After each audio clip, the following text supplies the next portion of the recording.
ఈరోజు మనం చర్చించుకోబోయే జీవన సమస్య ప్రయాణంలో అయ్యే వాంతులు. కొంతమందికి మనం చూసినట్లయితే రైల్లో వెళ్ళినా, కారులో వెళ్ళినా, బస్సులో వెళ్ళినా మార్గ మధ్యలో వాంతులు అవుతూ ఉంటాయి. అసలు ఈ సమస్య ఎందువల్ల వస్తుందంటారు? కొంతమందికి ఇలా జరుగుతుండటం మనం సామాన్యంగా చూస్తూ ఉంటాం. అది ఎక్కువగా ఏంటంటే రైల్లో కంటే కూడా కారులో కానీ బస్సుల్లో కానీ వెళ్ళే వాళ్ళు ఎక్కువగా కనపడుతుంటుంది.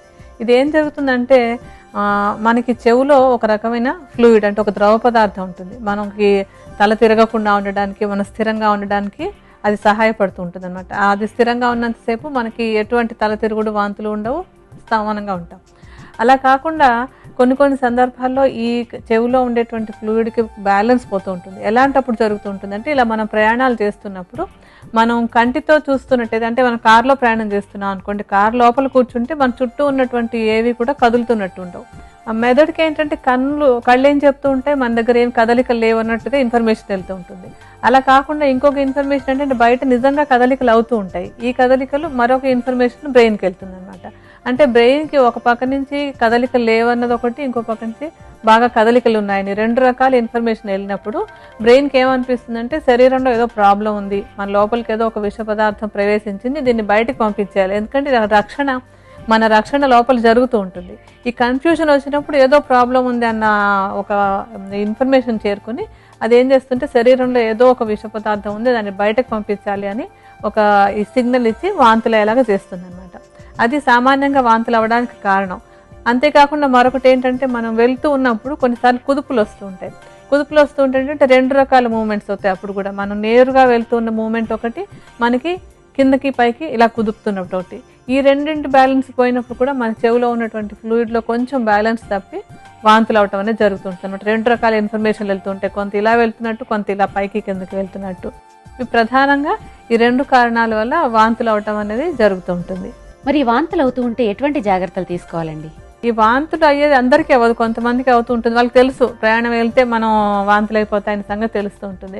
అలాంటి సమస్య ఉన్న వాళ్ళు ఏంటంటే కొన్ని ముందు జాగ్రత్తలు తీసుకున్నట్టయితే ఈ సమస్య లేకుండా ప్రయాణాన్ని హాయిగా చేసుకోవచ్చు. ఇదేం జబ్బేం కాదు, కానీ బాగా ఇన్కన్వీనియంట్గా ఉంటుంది అనమాట. అలాంటప్పుడు ఏం చేస్తారంటే, ఎవరికైనా ఇలాంటి సమస్య ఉన్నప్పుడు ప్రయాణానికి ముందు ఒక 3-4 గంటల ముందు నుంచి ఎటువంటి ఘనాహారం తీసుకోకుండా ఉండాలి. తర్వాత కొంచెం మంచినీళ్ళు కాస్త చొప్పున ముందు నుంచి కాస్త తాగుతున్నట్టయితే కూడా ఈ వాంతులు అవ్వకుండా ఆపుకోవచ్చు. అలాగే ప్రయాణం చేస్తూ ఉన్నప్పుడు కొంతమంది చదువుతూ ఉంటారు. ఇలా చదువుతూ ఉంటే కూడా వాంతులు అయ్యే వాళ్ళకి ఎక్కువ వాంతులు అయ్యే అవకాశం ఉంటుంది. అందుకని ప్రయాణం చేస్తున్నప్పుడు చదవకుండా ఉండడం, లేదంటే కళ్ళు మూసుకుని శ్వాసను దీర్ఘంగా తీసుకుంటూ కూర్చుంటే కూడా ఈ వామిటింగ్స్ అవ్వకుండా ఉండేందుకు అవకాశం ఉంటుంది. అలాగే బయటకు చూస్తూ ఉన్నట్టయితే కనుక దగ్గరగా ఉన్నవి చూస్తుంటే మనకు కదలికలు ఉంటాయి, దూరంగా ఉన్నవి చూస్తే కదలిక ఉండదు. ఎందుకంటే బాగా దూరంగా ఉన్నదానికి మన వేగానికి పొంతను కుదరదు కనుక మనకి మూమెంట్ ఏం తెలియదు.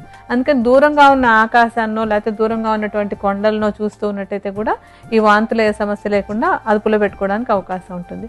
అలాగే ఇలాంటి వాంతులే వాళ్ళు ఏం చేయాలంటే, ప్రయాణం అయినప్పుడు కొంచెం పుల్లటివి కానీ, ఏదైనా తీపిది కానీ కొద్దిగా చిన్న పిల్లల లాంటి నోట్లో పెట్టుకుని చప్పరిస్తూ ఉంటే కూడా ఈ సమస్య లేకుండా ప్రయాణం చేసుకోవచ్చు. ఈ ప్రయాణంలో వాంతులయ్యే సమస్య నివారణకు ఆయుర్వేద ఔషధం ఏ విధంగా తయారు చేసుకోవాలో వివరిస్తారండి? ఇప్పుడు మన ఔషధం తయారు చేసుకోవడానికి మనం మొట్టమొదట తీసుకోవాల్సిన ద్రవ్యం ఏంటంటే జీలకర్ర. ఈ జీలకర్రను కొద్దిగా వేయించి చూర్ణం చేసుకోవాలి. ఈ చూర్ణాన్ని ఔషధం తయారు చేసుకోవడానికి సుమారుగా 80 గ్రాముల పరిమాణంలో తీసుకోవాలి. ఇప్పుడు మనం ఒకసారి ఔషధానికి ఎంత కావాలో అంత పరిమాణంలో తీసుకుందాం. మనం తర్వాత తీసుకోబోయేటువంటి ఔషధ ద్రవ్యం సైంధవ లవణం. ఈ సైంధవ లవణాన్ని ఔషధం తయారు చేసుకోవడానికి 20 గ్రాముల పరిమాణంలో తీసుకోవాలి.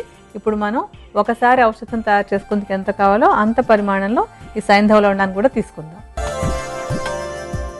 తర్వాత మనకి ఔషధానికి కావాల్సినటువంటి మరొక మూలికల సముదాయం ఏంటంటే త్రికటుకాలు. త్రికటుకాలు అంటే అందరికీ ఇప్పటికి ఈ పాటికి తెలిసే ఉంటుంది. ఇది సొంఠి, పిప్పళ్ళు, మిరియాలు, ఈ మూడింటిని కలిపినటువంటి చూర్ణం సుమారుగా ఒక 30 గ్రాముల పరిమాణంలో కావాలి. ఇప్పుడు మనకి ఒకసారి ఔషధానికి ఎంత కావాలో అంత తీసుకుందాం.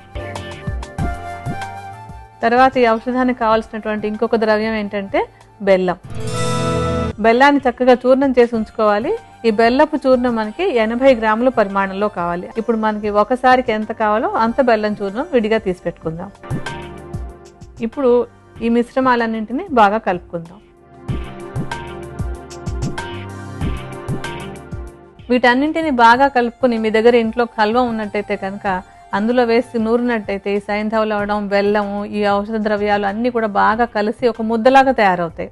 ఒకవేళ మీ దగ్గర కలవం లేదనిపిస్తే ఒక చిన్న మిక్సీ జార్లో కూడా వీటన్నింటిని వేసి కలుపుకొని తిప్పేసి బాగా ముద్దలాగా అయిపోతుంది.